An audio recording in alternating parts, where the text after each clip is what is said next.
Welcome.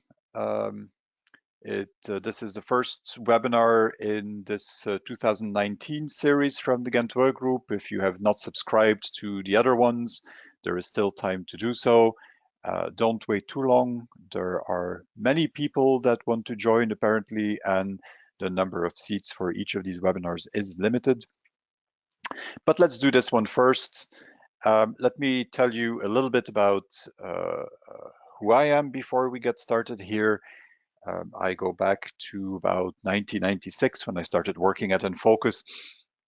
And that means that as a first developer and then development manager at Enfocus, I helped to start the Ghent Workgroup in June 2002. So I am pretty familiar with the standardization process in PDF and with what happened in the Ghent Workgroup, and it is my absolute pleasure to share some of this history for you or with you. I also co-founded Gradual Software that then developed Switch, which you now may know as Enfocus Switch.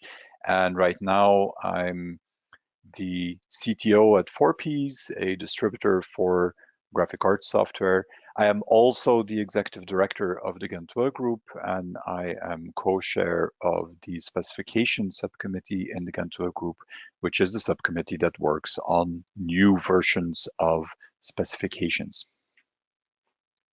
So what are we talking about today? Well, we're talking about PDF. That should not come as a big surprise.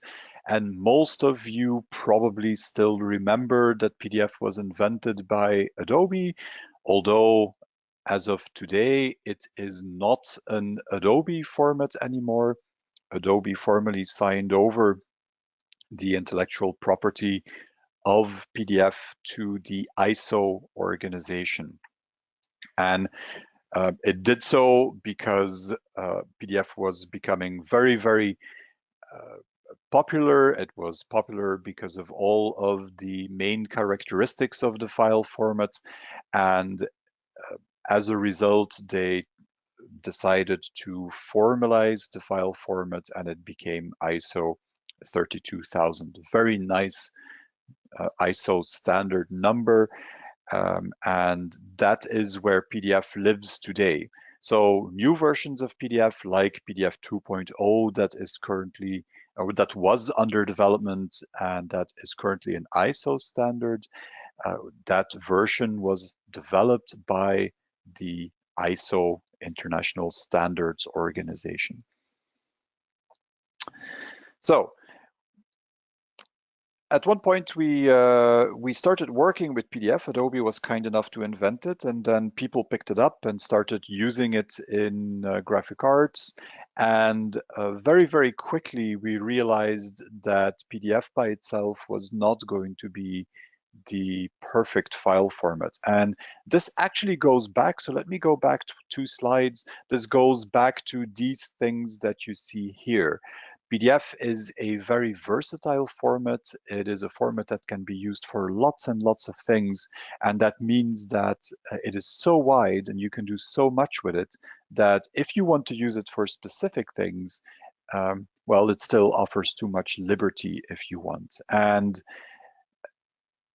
back as far as 1999, there was an organization in the US called DDAP, or Digital Distribution of Advertising for Publishing, that realized this and that was asked by its members to come up with a standard specification for how a PDF file should look if you wanted to use it for the exchange of advertisements. So if I'm a creative person and I want to make an advertisement that needs to be printed in a newspaper or in a magazine, what should the PDF look like that I create when I send it to the printer or send it to the publisher?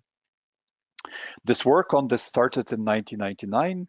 I remember being there at the time, and it ended up as an ISO standard. So it was started in North America, and then the work that was done on what was at that point called PDFX1, that work was transferred to ISO, and in 2001, we ended up with an ISO standard for blind exchange, and that's where the X comes from in PDFX. What is the concept of blind exchange? Very, very simple. I have a creative person on the left. I have a printer or a publisher on the right. And then I want to have a file format that when I save my work as a PDFX file, I can just throw it over the wall to the printer or publisher and they can print it. And there doesn't need to be any communication between us. All of the information that is necessary to print this the way I want it to be printed should be in the file format itself. All of the basic decisions in PDFX, all of the decisions on what is possible and what is not possible, what is allowed and what is not allowed, come from this principle of blind exchange. So what we end up with, in a way, is a concept of standards in standards. And I'm using this picture because I'm going to need more of these dolls that fit in each other. The base standard, of course, is PDF. That is now PDF as ISO 32000. And then PDFX, the ISO standard for graphic cards, is built on top of that PDF standard. And we'll see in a little while that other standards then can profit from that. But this is the first step that was taken. We started with a very broad format, and PDFX limits it to what makes sense within graphic cards. Ask a standards committee to develop a standard, and typically what you get is not something simple but a whole list of standards. And so it was with PDFX. Of course, there are people with different opinions, people with different workflows, there are different use cases that you want to cover, and in the end we end up with a long list of PDFX flavors. And the good news is that you don't need to remember all of these.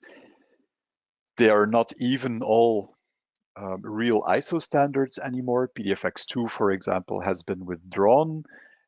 Actually, the ones that I think you should know or remember are the ones that you see colored in here now. The two orange colored ones, PDFX1A and PDFX4, are probably the best well known to many of you. Those are the PDFX standards that are in existence or that are used today. But I think, and I'm not going to cover them anymore in this presentation, but I think you also should be aware of PDFX5N and PDFX6 for very different reasons. PDFX5N is an existing ISO standard, and it's a standard for multi-channel workflows. So this is the only ISO standard today for graphic cards that covers workflows like CMYK plus red or CMYK plus light cyan, light magenta, workflows where you have more than the standard CMYK and spot color printing systems. So it's worthwhile knowing that there is an ISO standard that caters to this kind of workflow, and worthwhile knowing that it is called PDFX5N. PDFX6 should be remembered for other reasons. This actually is not yet an ISO standard. It is an ISO standard in development. PDFX6 is the successor of PDFX4, and it will be built on PDF 2.0, so the new version of PDF, and it will include a range of other possibilities in PDF. Very interesting, not the topic of this presentation necessarily, but also one that is worth remembering. Just remember that it's not an ISO standard yet, and we're probably looking at, the guess is 2020, so next year, before it will become an actual ISO standard. So let's look at the two that exist today, PDFX1A and PDFX4, that you are most likely to encounter or hear about. And the difference is relatively big between the two. PDFX1A is based on PDF 1.4. In case you're wondering, PDF 1.4 came out with Adobe Acrobat 5, and then we're probably going back to 2000, 2001, 2002, that kind of time frame. So this is relatively old. It's a 15-year-old standard easily. And that explains the second point in there. This standard, because it is built on PDF 1.4, does not support a lot of modern features that you can have in PDF. And the most important one is undoubtedly transparency. PDF 1.4 and thus also PDFX1A do not allow live transparency. If you want to create a PDFX1A file from Illustrator, InDesign, QuarkXPress, and your design contains transparency, then it will need to be flattened. But PDFX1A also does not support layers or optional content groups, as they are called in PDF.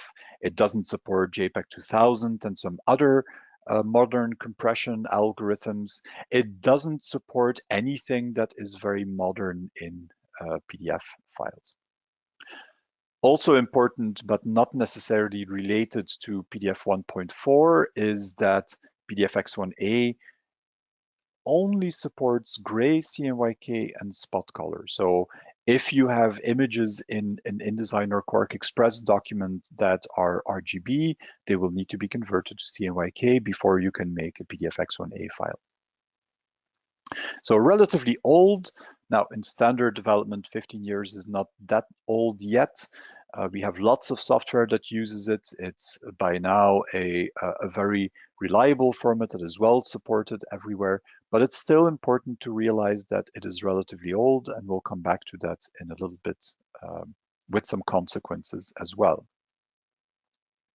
So that's PDFX1A. If we look at PDFX4, well, it's almost all what PDFX1A is not.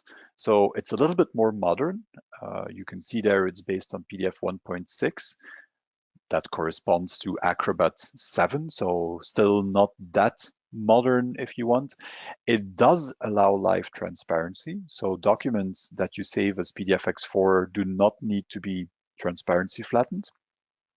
It also supports layers, it supports JPEG 2000, and a whole bunch of other more modern features.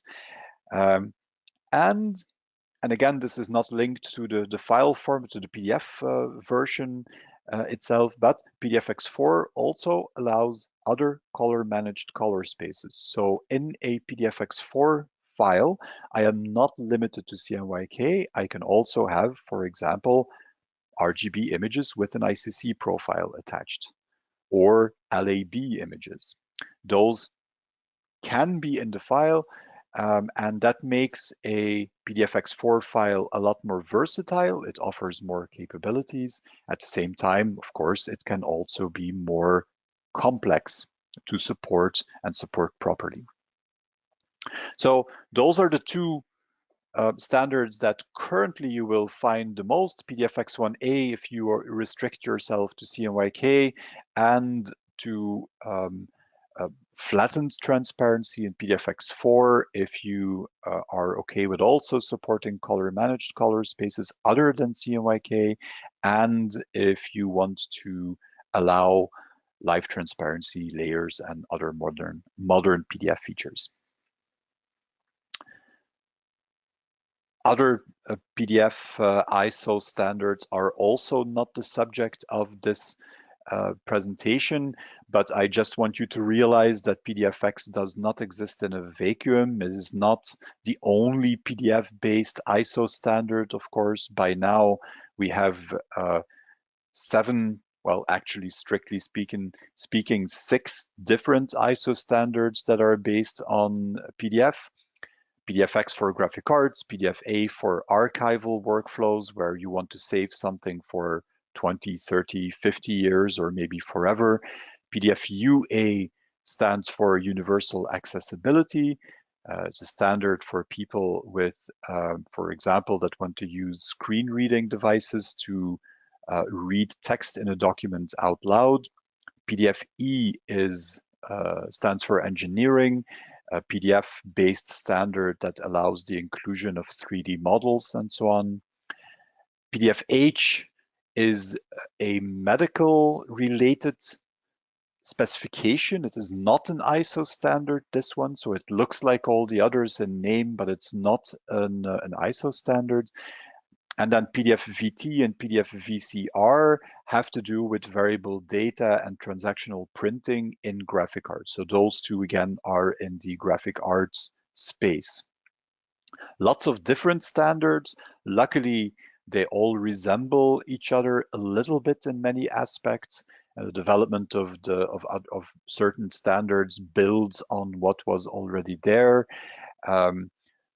Again, the one that interests us the most here is PDFX, for example, so that's what we are going to restrict ourselves to. But know that these others exist, and if you are interested not just in printing stuff, but also archiving, for example, that there are standards for that as well. So we had this title, PDF is not enough, and then I started telling you about PDFX because that was an ISO-based standard to restrict PDF for usage in graphic arts. But there is a second thing that happened historically, and that happened around the same time as the development of PDFX happened. PDFX came historically from North America, where you had DDAP and a number of other actors that started working on this for digital ad transmission. In 2001, the beginning of 2001, there were two associations in Belgium, Febelgra and Medibel Plus, who came to us with a question on what they should do, what they should tell their members on how to create PDF documents for sending in advertisements and for commercial print work. So a question that was very similar to the question that DDAP was tackling in North America. And we decided to help them. We went to talk to them and try to come up with a specification or with a standard. And then a little bit later, the same question came from a number of organizations in the Netherlands who also needed standards for advertisement development.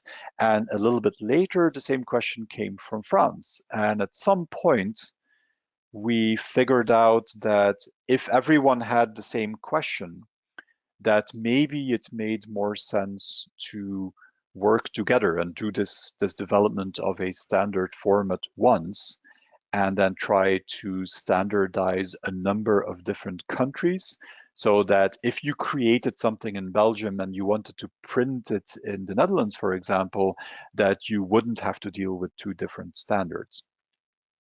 And from that work came the Ghent Workgroup. Ghent Workgroup was originally founded to work on specifications for PDF files for two market segments. The first one was the exchange of advertisements as PDF, and the second one was use of PDF in commercial print work. And you see the countries that were involved at that time. Luckily, this is about graphic arts standards and not geography, because I forgot to paint some of the islands in Mediterranean there. But you can see the countries that were involved in talking about these things, and that the countries that joined the Ghent Workgroup from the very beginning. Now, of course, the problem that you could see developing is that this was not the only thing that was going on in this space, but this is where it started. And originally, the Ghent Workgroup specifications existed by themselves. They were not based on another standard. They were just built within the Ghent Workgroup itself to the needs of the member organizations. And what these member organizations said from the very beginning was that there were two real targets for the Ghent Workgroup. The first one was to establish these process specifications. This mission statement is still our mission statement today. It has not changed. So the first target was to establish process specifications. And the second one was to disseminate them, to spread them around. And even today, what we focus the most of our energy on is, on the one hand, creating specifications for different market segments. And then on the other hand, on the marketing work that is needed to spread the information about these specifications and make sure that people know about them and make sure that people use them. This webinar is part of that second pillar that we have within the Ghent Workgroup. Now, we have PDFX on the one side, that was mainly popular in North America, but that also gained popularity in Europe in the German-speaking countries mainly. And then on the other hand, we had the Ghent Workgroup that was more popular in a number of other European countries. It would have been very, very possible for these two standards to become competing standards. Luckily, the way that these organizations work is relatively different. And on the left-hand side, you see some things that you could think of when you think of the Ghent Workgroup. On the right-hand side, what you see has to do more with the ISO organization. And if you think about the Ghent Workgroup, we had very practical goals of making something and making it quickly so that it could be used by our members. So there was a lot of pressure on making sure we had practical guidelines very, very quickly.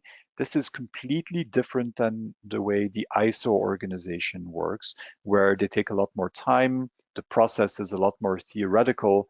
It is also more vendor-driven many times. But of course, if you take more time and you spend more time writing these standards and making sure there are no problems in it, it also ends up being more accurate sometimes, where the Ghent Workgroup, once in a while you end up with something that could have been written better, or where something needed to be updated because we found a problem in it. So the way of working is very different. And this last point in these lists is a key one. The ISO organization, from the very start, has always wanted to make a global graphic arts standard. That's what the ISO tries in most standard development.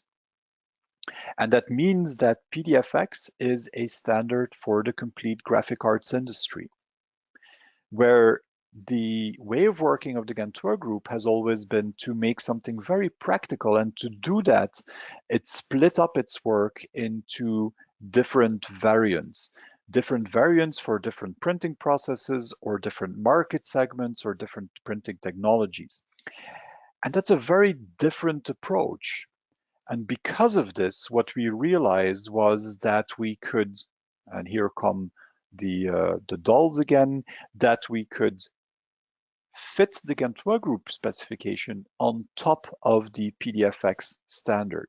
So what you get, and this is still the same today, what you get is a situation where you have PDF as the underlying technology standard, where you have PDFX as a global standard for the graphic arts community that establishes the basic rules for using PDF in graphic arts, that you have Ghent Workgroup, who builds on top of the PDFX specification,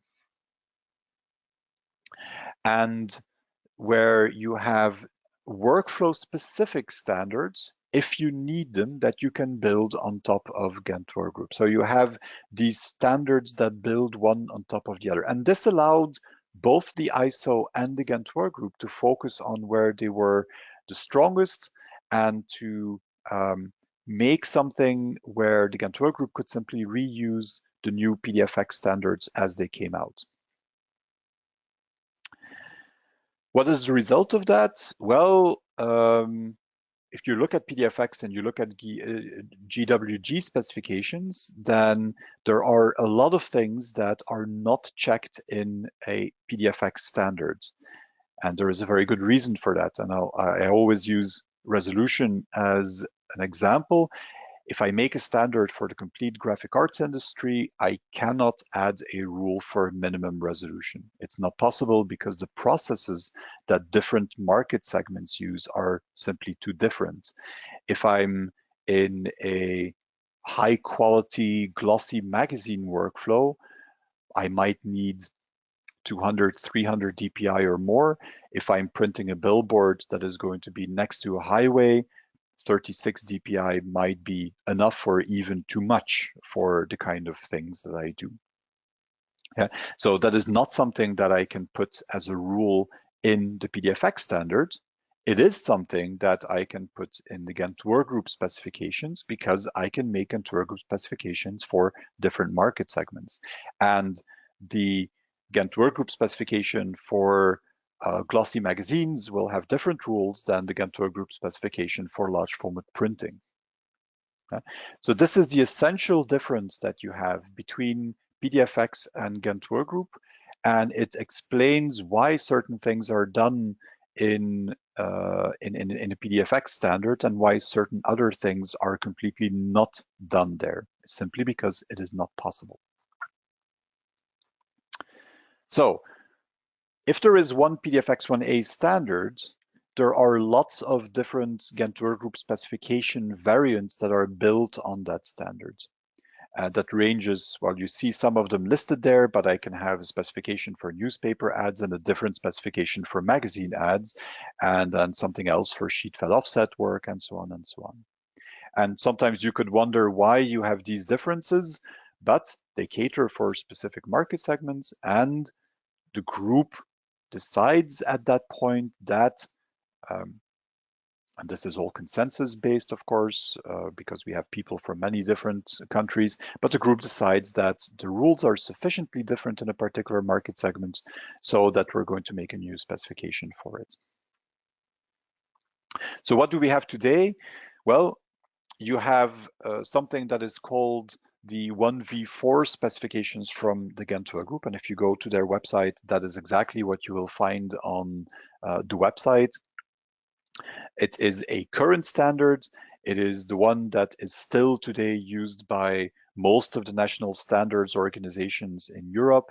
And it is based on PDFX1A. And that is also where this name comes from.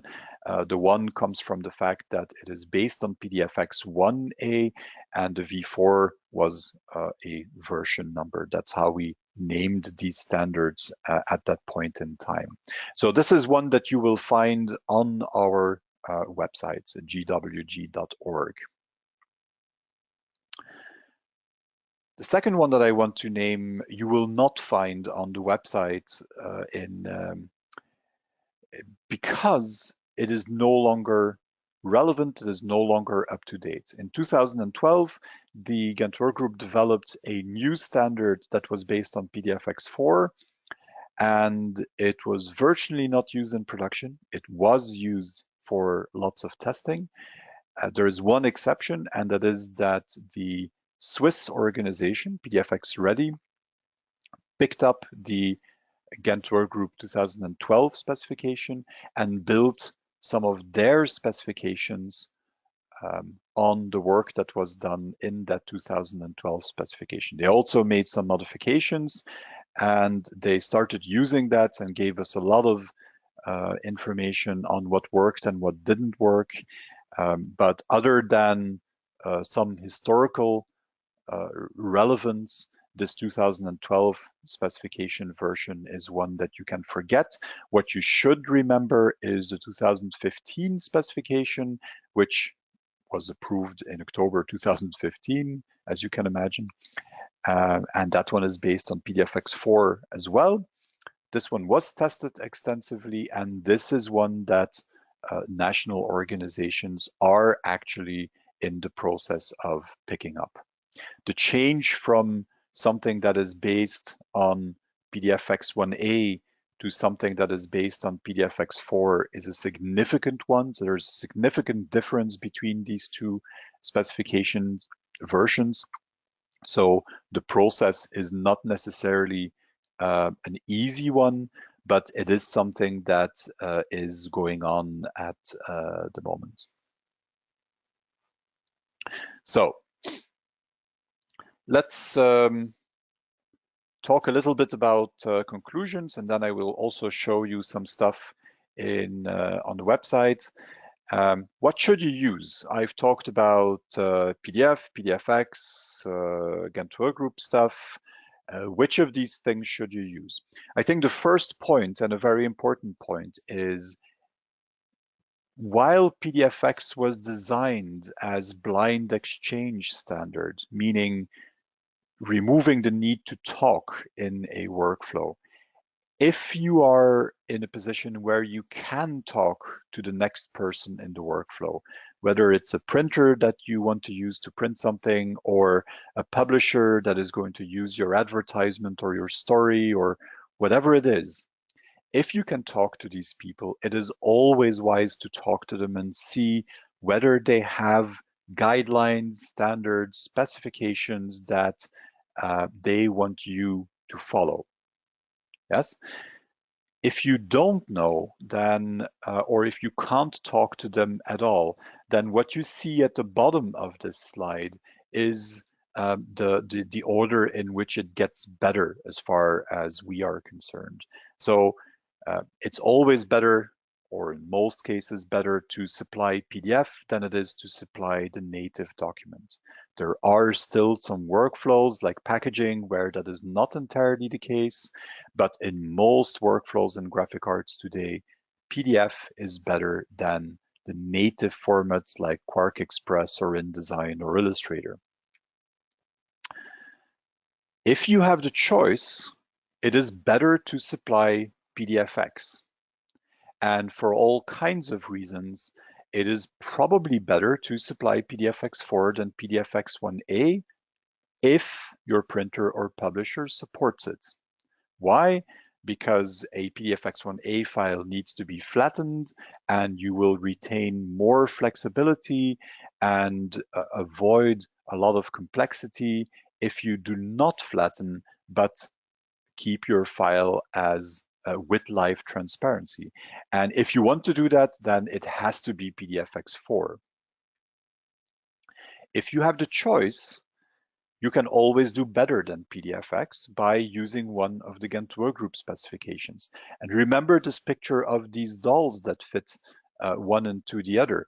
If you create a file that is compliant with a Ghent Workgroup specification, then that file is automatically always a PDFX file. It can be PDFX1A or PDFX4, depending on which version of the Ghent Workgroup specification you use, but Ghent Workgroup builds on PDFX. So a file that is compliant with the Ghent Workgroup is automatically also compliant with PDFX.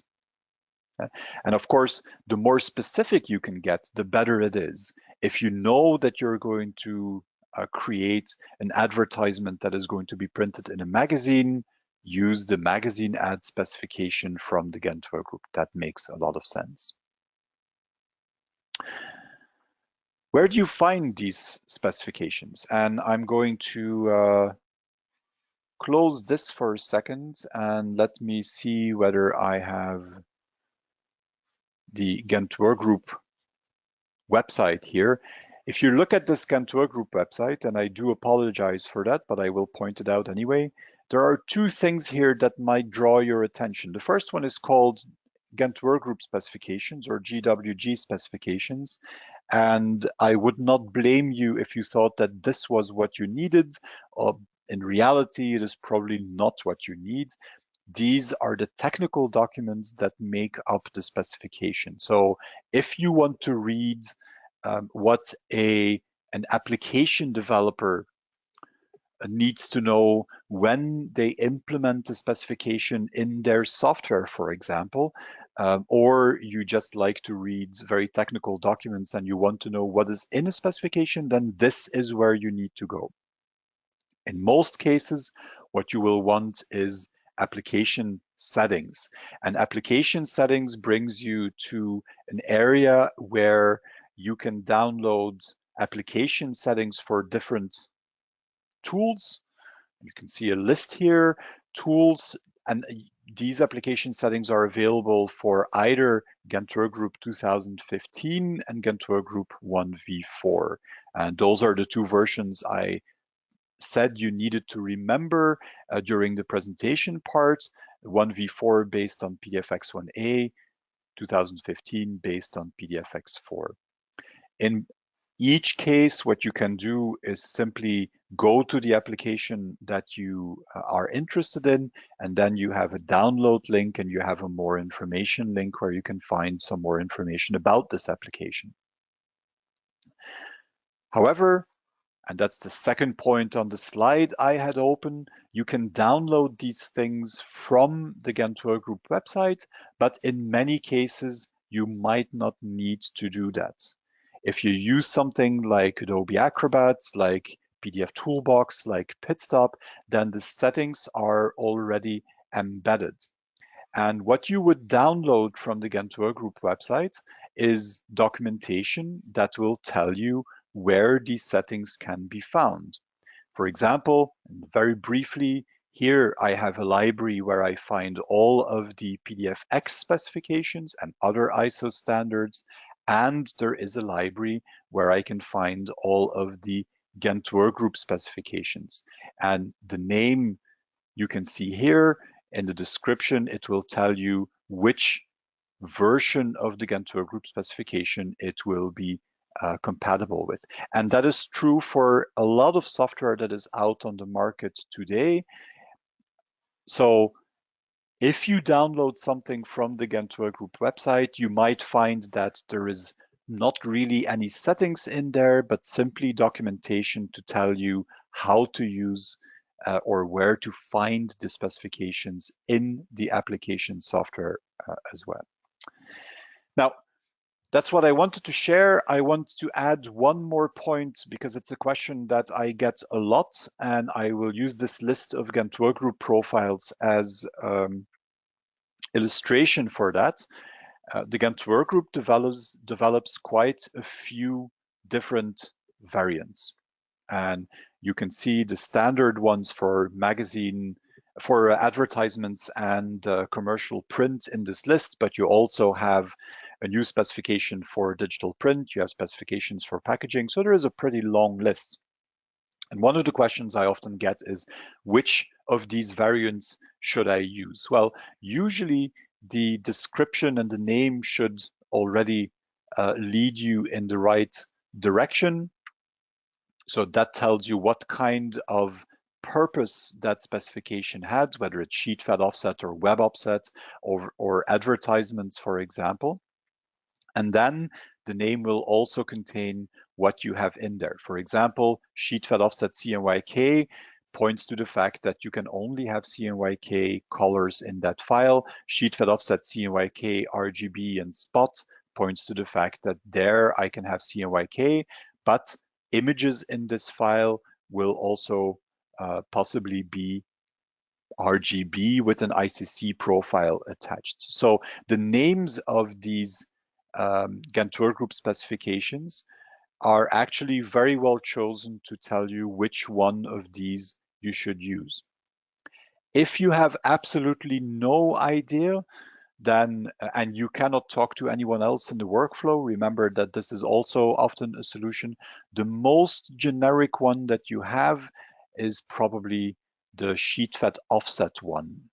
So if you don't know what to do, but you want to use a Ghent Workgroup specification, use sheet fed offset CMYK or sheet fed offset CMYK and spot color. And those have very good generic basic settings when I give trainings or consult with people. If they don't have profiles, that's usually the profile that we start from. So that's always a good start. Okay, let me go back to the presentation here, and I believe this was the last slide I wanted to cover. So if you have any questions about what I was talking about, feel free to enter them in the GoToWebinar control panel now. Packaging is a bit of a difficult one. In many packaging workflows, still today, you don't have that many options, and you will have to send native files. It depends really on what you're doing and what the workflow is. If you want to send PDF, then the PDFX4 standard probably comes closest to what you need. If you don't need multi-channel support in the workflow. Yeah. So the Ghent Workgroup has a packaging specification and has packaging files for that market segment. Those would be your best bet in that type of workflow. Just be aware that packaging is probably still the most complex market segment that we are dealing with. Are there specifications for digital cut sheets toner devices? That is a very good question. The answer is yes, there are specifications for that. They are very new, by the way. And there is a webinar for that is scheduled as well. Let me see if I can tell you a little bit more about that. So if I go back to the home page here, you have this page about the webinars that we are organizing. This is the first one. The next one is one that is done by Ali Klotz from EFI and myself, and that will talk about digital printing and the new digital print specifications that have just been released by the Ghent Workgroup. If there is anything specific that you want to see in there or that you would like to see covered, don't hesitate to let me know. We will be happy to take that up during that webinar. What we are planning to do is give an overview of why we created these specifications, what is special about them, what is included and what is not included, and so on. Is there a roadmap to localize Ghent Workgroup settings names? No, actually not from the Ghent Workgroup itself, and I'm assuming that you are talking about the names that you see here, for example.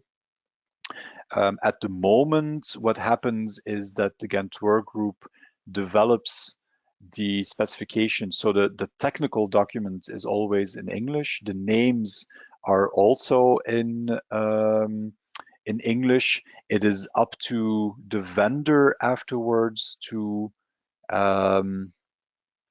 localize those names if they want to do so in their software.